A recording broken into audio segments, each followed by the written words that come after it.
ایران کا ایک بادشاہ تھا خدا بندے، توجہ ہے، اس نے ایک دن غصے میں آ کر اپنی بیوی کو طلاق دے دی، توجہ ہے میرے محترم دوست، غصے میں طلاق دے دی۔ اگلے دن غصہ ٹھنڈا ہوا، اپنے کیے پہ شرمندہ ہوا، اور اب چاہ رہا ہے کہ کسی طرح زوجہ پلٹ آئے، میرے پاس واپس آ جائے۔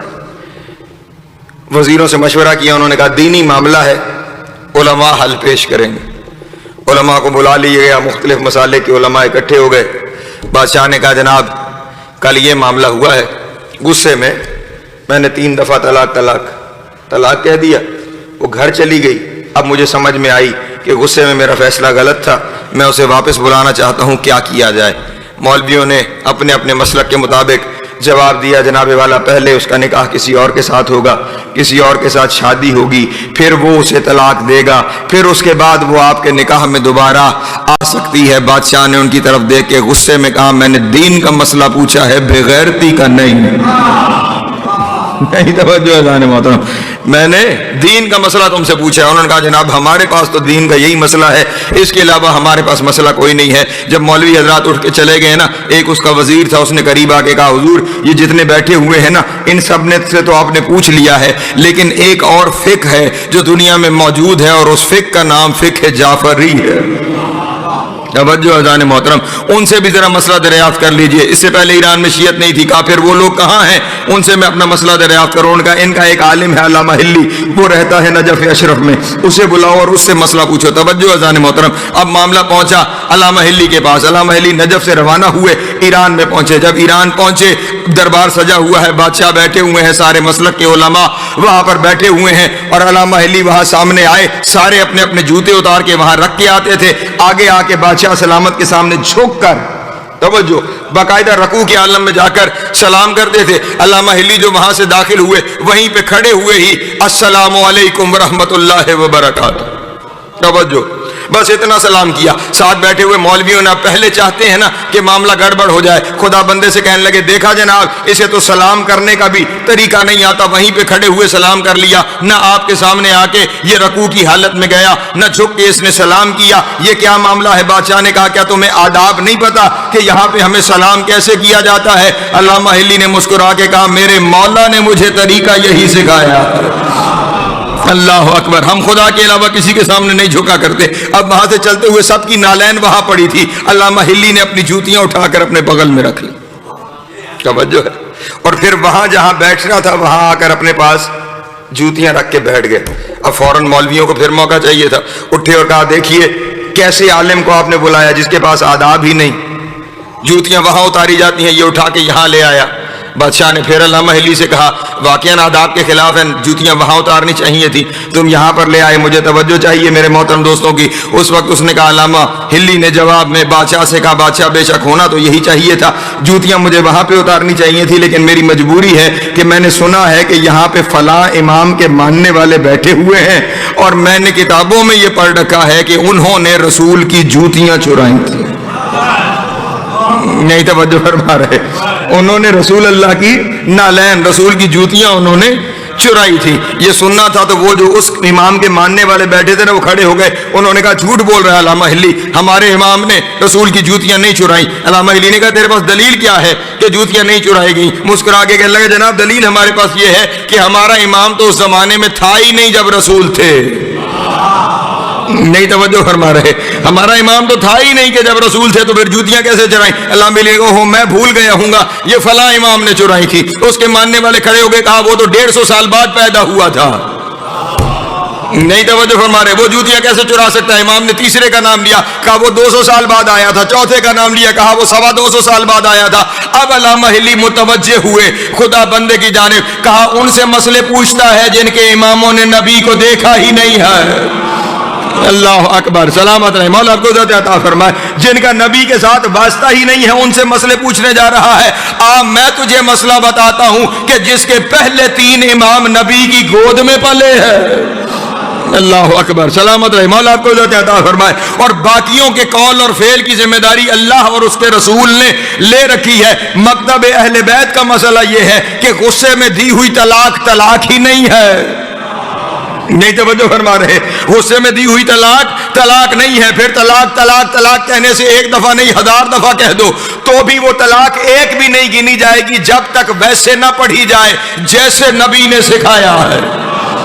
توجہ ہے اللہ محترم. صیغہ طلاق جاری کیا جائے گا. پھر صیغہ طلاق بھی ایک نشست میں 3 دفعہ نہیں جاری کیا جائے گا. توجہ ہے. مختلف 3 مہینوں میں ایک ایک دفعہ جاری کیا جائے گا. اور پھر جاری بھی بندہ خود کرے تو ضروری ہے کہ اس کے ساتھ 2 گواہ موجود ہوں اور پھر انہی دونوں گواہوں کا 3 دفعہ ہونا ضروری ہے. اگر ایک دفعہ بھی گواہ بدل گیا تو طلاق نئے سرے سے شروع ہو جائے گی. نہیں توجہ فرما رہے عزیزان محترم. دین کے مشکل ترین مسئلوں میں سے ایک مسئلہ یہ طلاق کا مسئلہ ہے. بہرحال یہ وہ گھرانہ ہے کہ جس کے ذمے اللہ نے قرآن سمجھانا لگایا ہے, جو قرآن کے حقیقی ہادی ہیں. لیکن عجب یہ ہے کہ جنہیں خدا بند عالم نے ہدایت کے لیے بھیجا تھا دنیا نے انہیں ہی بے وطن کر دیا ہے.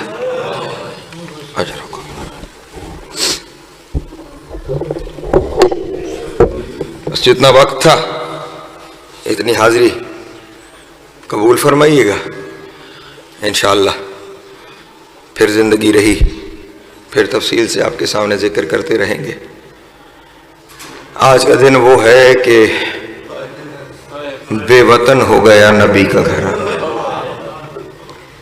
سارا دن ذاکرین عظام آپ کے سامنے تفصیل سے 28 رجب کے مصائب بیان کریں گے. میرے سامنے صبح ایک تذکرہ ہوا, وہی 2 یا 3 منٹ میں موضوع کلام ہے. اہل بیت کو صرف مدینہ نہیں چھوڑنا پڑا, اہل بیت کو مکہ بھی چھوڑنا پڑا. ہاں وہاں قبر نبی کو چھوڑ کر آئے تھے, یہاں بیت خدا کو چھوڑ کے جانا پڑا. بندھے ہوئے احرام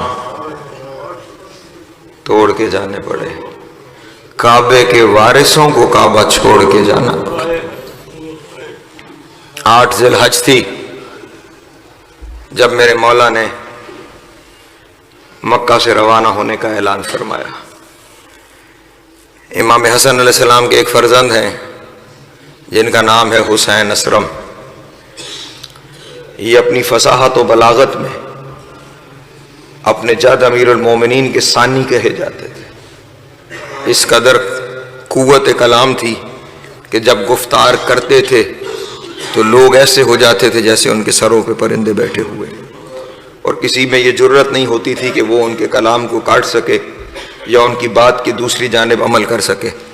جب آقا حسین نے جانے کا اعلان کیا نا, حسین اسلم چلتے ہوئے میرے مولا کے پاس آئے اور آ کے کہنے لگے, چچا جان کیوں جانے کا ارادہ فرمایا ہے, کیوں حج کے احرام کو عمرے سے بدل کر اللہ کے گھر کو بے آسرا کر کے جا رہے ہیں. امام علیہ السلام نے حسین اسلم کی طرف دیکھ کے کہا, حسین اسلم میرے قاتل حاجیوں کے روپ میں آ گئے, اجرکم اللہ. بس ایک لفظ ہے, عمومی طور پہ پڑھا ہی نہیں جاتا مضمون, صرف آپ تک بات پہنچانے کے لیے جملہ کرنے جا رہا ہوں. میرے قاتل حاجیوں کے روپ میں آ گئے ہیں اور میں نہیں چاہتا کہ اللہ کے حرم میں میرا خون بہہ جائے. یہ تقدس حرم ہے, میرا خون یہاں نہ بہنے پائے. حسین اسلم نے کہا, آقا اگر آپ اجازت دیں تو میں کعبے کی چھت پہ جا کے خطبہ دیتا ہوں. اللہ اکبر. اور یقیناً آپ جانتے ہیں کہ مجھے وہ فصاحت و بلاغت عطا ہوئی ہے کہ میں نے جو کعبے کی چھت پہ کھڑا ہو کر کہا تو خود بخود لوگ آپ کے قاتلوں کو ڈھونڈ لیں گے, آپ کے ساتھ یہاں کوئی ظلم نہیں ہونے پائے گا. اللہ اکبر. امام علیہ السلام نے حسین اسلم کو سینے سے لگا کے کہا, حسین اسلم تو حسن کا بیٹا ہے, میں حسین ہوں. بے شک تیری زبان میں بڑی فصاحت ہے, بڑی بلاغت ہے, لیکن یہ خطبہ میں خود بھی دے سکتا ہوں, لیکن میں کیا کروں کہ تقدیر میں لکھا جا چکا ہے مجھے کربلا جانا ہے, مقدر ہے کہ مجھے مکے کو چھوڑ کے کربلا جانا ہے. یہ جملہ سننا تھا, اب مجھے معاف کرنا, بس 1 منٹ کی زحمت ہے. امام کے سامنے ہاتھ جوڑ کے کہنے لگا, آقا اگر طے ہے نا کہ کربلا جانا ہے, ہم نے مکہ چھوڑنا ہے, ہم نے بے وطن ہونا ہے, ہم نے کربلا کے بن میں جانا ہے, آقا مشکل سفر ہیں، جنگلوں کے سفر ہیں، بیابانوں کے سفر ہیں، پھر چچا اس طرح کرتے ہیں نا پھوپھی زینب کو چھوڑ جاتے ہیں۔ اجرکم اللہ، اجرکم اللہ۔ ہم سارے جتنے مرد ہیں ہم سفر کرتے ہیں، پھوپھی زینب کہاں، جنگلوں کے سفر کہاں، پھوپھی زینب کہاں، بیابانوں کے سفر کہاں، پھوپھی زینب کہاں، بے وطنی کہاں، میری پھوپھی کو یہاں چھوڑ جاؤ۔ چچا ہم چلتے ہیں، جا کے یہ سفر کرتے ہیں۔ اللہ اکبر، یہ سننا تھا۔ حسین نے رو کر کہا، حسین اسرم اگر زینب نہ جائے میرا مقصد پورا نہیں ہوتا۔ اجرکم اللہ، اگر زینب نہ جائے میرے نانا کا دین نہیں بچتا، اگر زینب نہ جائے میرے بابا کی ولایت نہیں بچتی۔ یہ سننا تھا۔ حسین اسرم نے کہا چچا یہ کس طرح ہے کہ اگر پھوپھی نہ جائے تو دین نہیں بچتا؟ حسین نے رو کے بھتیجے کو سینے سے لگا کے کہا سن حسین اسرم، زینب کے سر سے چادر اتاری جائے۔ اللہ اکبر، میری زینب کو بازاروں اور درباروں میں خطبے دینے پڑیں گے۔ اگر زینب بازاروں اور درباروں میں خطبے نہ دے تو میرے نانا کا دین نہیں بچتا۔ یہ سننا تھا کہ زینب کے سر سے چادر اتاری جائے گی۔ پریشان ہو کے تڑپا کہنے لگا میری پھوپھی اور چادر اتر جائے۔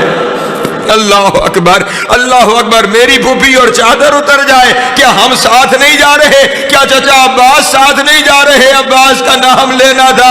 آقا حسین نے کہا سارے مارے جائیں گے، فوجیں خیام میں آ جائیں گی اور نیزے سے تیری پھوپھیوں کی چادریں اتاری جائیں گی۔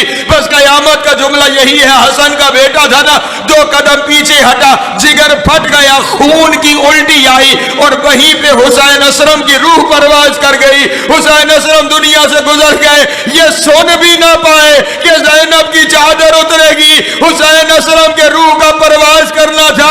سید سجاد چلتے ہوئے قریب آئے، سینے پہ ہاتھ رکھ کے کہا حسین اسرم تو سن بھی نہیں سکا کہ زینب کی چادر اتر جائے گی۔ حسین اسرم مجھے دیکھ، کبھی کوفہ کے بازار میں ساتھ، کبھی شرابی کے دربار ہے۔ آج مسلمانوں کے درمیان جتنی تقسیم ہے وہ ہر ایک فرقہ اپنے عقیدے پر اسی قرآن کی آیت لاتا ہے۔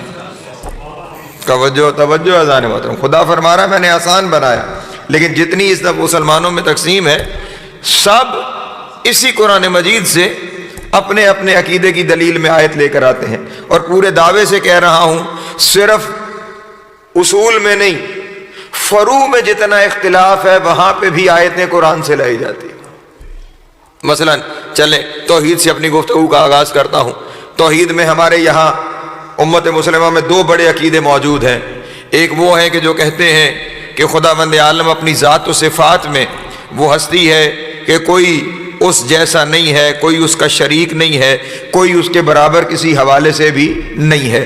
دوسرا وہ گروہ ہے، وہ نظریہ ہے، وہ عقیدہ ہے کہ وہ کہتے ہیں نہیں، وہ اپنی ذات میں تو لا شریک ہے، وہ منزل الوہیت میں تو لا شریک ہے، لیکن کچھ ایسے ہیں جنہیں اس نے اپنے جیسا بنایا ہے۔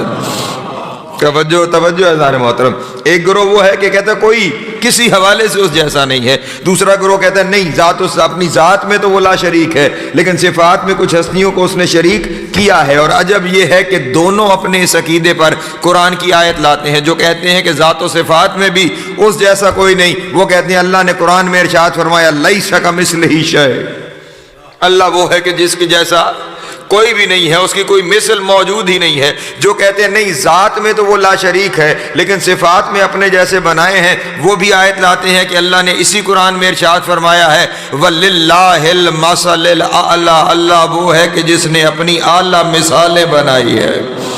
سلامت رہے، مولا آپ کو عزت عطا فرمائے۔ دونوں منزل پہ آیت آ گئی نا، لیسا کمثلہ شیء پر بھی آیت آ گئی اور ادھر وَلِلَّهِ الْمَثَلُ الْأَعْلَىٰ پر بھی آیت آ گئی۔ اب توجہ فرمائیے، ایک جگہ پہ یہ ہے کہ اس کی کوئی مثال نہیں اور دوسری آیت میں کہا جا رہا ہے کہ اس کی اعلیٰ مثال موجود ہے۔ بظاہر دونوں، ایک درود پڑھیں محمد والے محمد کی ذات ہے۔ بسم اللہ، اجازت سے اختلاف، اور اختلاف کے لیے آیت کہاں سے ہے؟ قرآن سے، کہ اس جیسا کوئی نہیں، یہ بھی آیت قرآن سے۔ اس کی مثال موجود ہے، یہ بھی آیت قرآن مجید سے۔ اس سے آگے بڑھیں تو معاملہ آ جاتا ہے نبوت کا۔ میرے نبی محمد مصطفیٰ صلی اللہ علیہ وآلہ وسلم کی نبوت پر تو سب کا اتفاق ہے، لیکن میرے نبی کی صفات کیا ہیں اس میں سب کا اختلاف ہے۔ توجہ ہے میرے محترم دوستوں کی؟ میرے نبی کے نبی ہونے پر کلمہ سب میرے نبی کا پڑھ رہے ہیں، لیکن اختلاف اس بات پر ہے کہ میرے نبی کے فضائل کیا ہیں، میرے نبی کی ذات کی حقیقت کیا ہے۔ کوئی کہتے ہیں کہ وہ ہم جیسا ہے، تو وہ بھی آیت لے آتے ہیں کہ قرآن مجید نے خدا نے خود اپنے حبیب کی زبان سے کہلوایا قل انما انا بشر مثلکم۔ توجہ ہے، قرآن مجید سے آیت لاتے ہیں۔ دوسرا گروہ ہے وہ کہتا ہے نہیں، خداوند عالم نے اپنی صفات میں اپنے حبیب کو شریک بنایا ہے۔ وہ بھی قرآن مجید میں سورہ توبہ سے آیت لاتے ہیں کہ خداوند عالم نے خود اپنے حبیب کے بارے میں ارشاد فرمایا حریص علیکم وبالمؤمنین رؤوف رحیم۔ یہ میرا حبیب وہ ہے جسے میں نے رؤوف بھی بنایا ہے، رحیم بھی بنایا ہے۔ توجہ ہے میرے محترم دوستوں کی؟ دونوں طرف سے آیت قرآن مجید میں لائی جا رہی ہے، انما انا بشر مثلکم بھی لایا جا رہا ہے، اور وہاں پہ خدا یہ بھی ارشاد فرما رہا ہے کہ میں نے اسے، اور وہ بھی رؤوف اور رحیم وہ کہہ رہا ہے جو خود رؤوف اور رحیم ہے۔ توجہ ہے نا، جو خود رؤوف اور رحیم ہے، اگر وہ کسی کو کہے گا تو پھر اسی کو کہے گا جو اس کی سطح پر رؤوف اور رحیم ہو جائے گا۔ توجہ نہیں فرما رہے میرے محترم دوست؟ ہاں، اگر کوئی عالم دین کہیں پہ موجود ہے تو وہ اسی کو عالم تسلیم کرے گا جو کم از کم اس کے برابر کا ہو، ورنہ وہ اپنے سے کم تر کو اپنے مقابلے میں عالم تسلیم نہیں کرے گا۔ تو اگر خدا میرے حبیب کو کہہ رہا ہے کہ یہ رؤوف بھی ہے اور رحیم بھی ہے، اس کا مطلب یہ ہوا وہ اسے اپنی سطح پہ رؤوف اور رحیم دیکھ رہا ہے۔ تو یہ کہہ رہا ہے کہ یہ رؤوف بھی ہے اور رحیم بھی ہے۔ اس سے آگے بڑھوں میں ایک اور منزل عقیدے کی، اگر وہ معاملہ امامت پہ آ جائیں تو امامت ایک طرف بھی موجود ہے، امامت دوسری طرف بھی موجود ہے۔ اگر دونوں کا امامت پر ایمان نہ ہوتا تو ایک طرف 4 نہ ہوتے، ایک طرف 12 نہ ہوتے۔ توجہ ہے میرے محترم دوستوں کی؟ امامت وہاں بھی ہے اور امامت یہاں بھی ہے، لیکن نظریہ امامت میں فرق کیا ہے؟ ایک گروہ کہتا ہے امام بنانا امت کا کام ہے، دوسرا گروہ کہتا ہے نہیں، امام بنانا خدا کا کام ہے۔ اس نے قرآن مجید میں ارشاد فرمایا ہے وَجَعَلْنَا مِنْهُمْ أَئِمَّةً يَهْدُونَ بِأَمْرِنَا لَمَّا صَبَرُوا كَانُوا بِآيَاتِنَا هُمْ يُوقِنُونَ کہ امام میں بنا رہا ہوں، وہ میرے امر سے ہدایت کرتے ہیں۔ معاملہ اس سے آگے بڑھ کے میں تیزی سے آگے بڑھوں، وقت تھوڑا ہے۔ معاملہ جب قیامت پر پہنچتا ہے تو وہاں پہ بھی قیامت آئے گی، حساب و کتاب ہوگا، اتفاق سب کا ہے، لیکن کوئی کہتا ہے کہ خداوند عالم قادر مطلق ہے، روز محشر اس سے پوچھنے والا کوئی نہیں ہے، کہ وہ جسے چاہے گا جنت میں بھیج دے گا، جسے چاہے گا جہنم میں بھیج دے گا۔ اور دوسرا گروہ کہتے ہیں نہیں، بے شک وہ قادر مطلق ہے، لیکن اس کے ساتھ ساتھ اس کی صفت عدالت ہے۔ توجہ ہے میرے محترم دوستوں کی؟ اس کی صفت کیا ہے؟ عدالت ہے۔ وہ جو فیصلہ کرے گا وہ عدل کی بنیاد پر، توجہ اذان محترم، وہ جو فیصلہ روز محشر کرے گا وہ عدل کی بنیاد پہ کرے گا۔ یہاں پہ ایک جملہ اپنے دوستوں کے سامنے ہدیہ کرتا چلوں، عدل کا معنی کیا ہے؟ عدل کا کیا مطلب ہے جی؟ نہیں، عدل کا مطلب انصاف نہیں، انصاف نصف سے نکلا ہے، برابر تقسیم کر دینے کا نام انصاف ہے۔ عدل کا معنی ہے وضع الشیء علی مکانہ، کسی چیز کو اس کے مقام پہ رکھنا عدل کہلاتا ہے۔ توجہ ہے میرے محترم دوستوں کی؟ کوئی شے اپنے مقام پہ رکھنا عدل کہلاتا ہے، اسے اس کے مقام سے ہٹا دینا ظلم کہلاتا ہے۔ مثلا دستار کا مقام سر ہے تو یہ سر پہ رکھی جائے تو عدل ہے، اسے پاؤں میں رکھ دیا جائے تو ظلم ہو جائے گا۔ جوتی کا مقام پاؤں ہے، پاؤں میں رہے تو عدل ہے، اسے سر پہ لے آئیں تو ظلم ہو جائے گا۔ جوتی پاؤں میں رہے گی تو عدل ہے، دستار سر پہ رہے گی تو عدل ہے، چاہے جوتی دستار سے مہنگی کیوں نہ ہو جائے۔ نہیں توجہ فرما رہے؟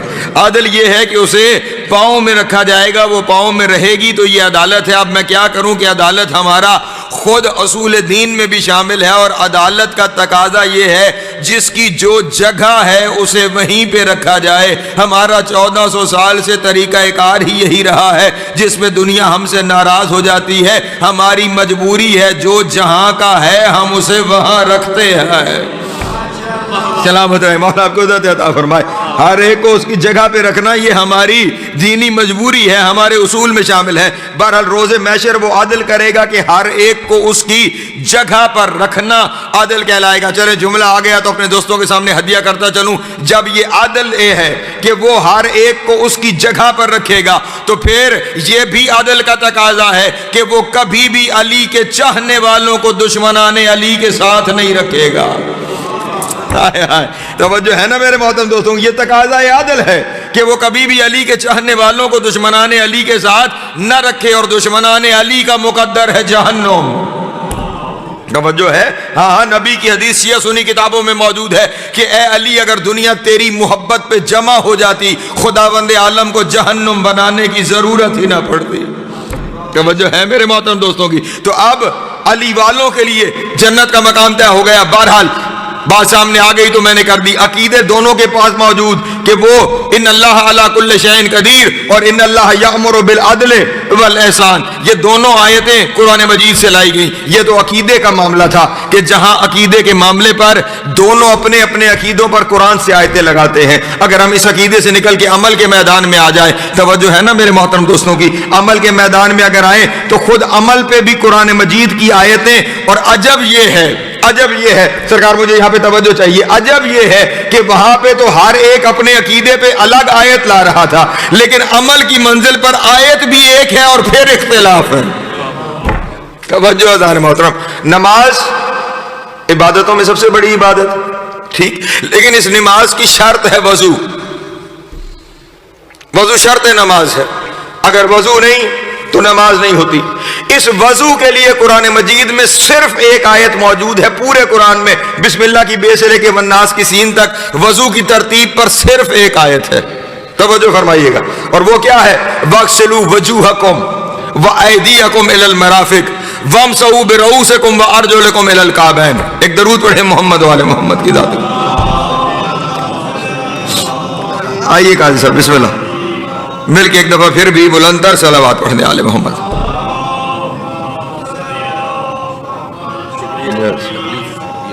توجہ ہے میرے محترم دوستوں کی؟ وضو پر بھی آیت قرآن میں، توجہ میرے محترم دوست، وضو پہ صرف ایک آیت ہے، وَاغْسِلُوا وُجُوهَكُمْ وَأَيْدِيَكُمْ إِلَى الْمَرَافِقِ وَامْسَحُوا بِرُؤُوسِكُمْ وَأَرْجُلَكُمْ إِلَى الْكَعْبَيْنِ، دھو لو اپنے چہروں کو اور اپنے ہاتھوں کو کوہنیوں تک، اور وَامْسَحُوا مسح کر لو اپنے سر کا، وَأَرْجُلَكُمْ اور اپنے پاؤں کا، إِلَى الْكَعْبَيْنِ پاؤں کی اٹھی ہوئی جگہ پر۔ ایک آیت ہے پورے قرآن مجید میں وضو کی، لیکن عجب بات ہے ایک آیت کے ہوتے ہوئے بھی مسلمان اس بات پہ اکٹھے نہیں ہو پائے کہ مسح کرنا ہے یا پاؤں دھونے ہیں۔ توجہ نہیں فرما رہے؟ آیت بھی ایک ہے اور پھر اس کے باوجود تقسیم ہے۔ چلیں وضو کی منزل سے نکل کر آپ نماز پڑھنے آ گئے۔ عجب معاملہ یہ ہے کہ آج تک اس بات پر متفق نہیں ہو پائے کہ خدا کے سامنے کھڑا کیسے ہونا ہے۔ توجہ نہیں فرما رہے؟ بڑی عبادت ہے آج تک، اور یہ عبادت نماز وہ عمل ہے کہ جو عمل رسول نے اپنی زندگی میں سب سے زیادہ کر کے دکھایا۔ تمام اعمال میں سب سے زیادہ جو سب سے دیر کی روایت ہے نا نماز واجب ہونے کی، وہ روایت یہ ہے نماز مدینے آ کے واجب ہوئی۔ توجہ نہیں فرما رہے؟ نماز کہاں؟ میں نے داڑھی نہیں تھی تو اس ممبر پہ آئے تھے اور اب داڑھی سفید ہو چکی ہے۔ ساری زندگی کبھی یہ دیکھ کے پڑھا ہی نہیں کہ کتنے بیٹھے ہوئے ہیں اور پھر بیٹھ کے کر کیا رہے ہیں۔ توجہ ہے؟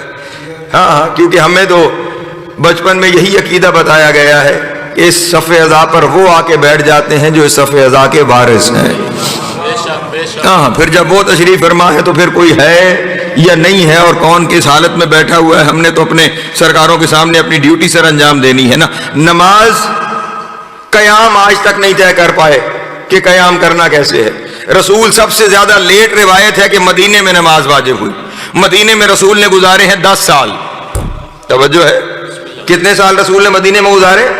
10 سال۔ ان 10 سالوں میں ہر سال کے 365 دن، 365 دن کا مطلب 10 سالوں میں 3650 دن، ہر دن کی 5 نمازیں، 18300 دفعہ، 18300 مرتبہ میرے نبی نے مسجد میں نماز پڑھ کے دکھائی، اور آج تک یہ فیصلہ نہیں کر پائے ہاتھ یہاں رکھنے ہیں، یہاں رکھنے ہیں یا یہاں رکھنے ہیں۔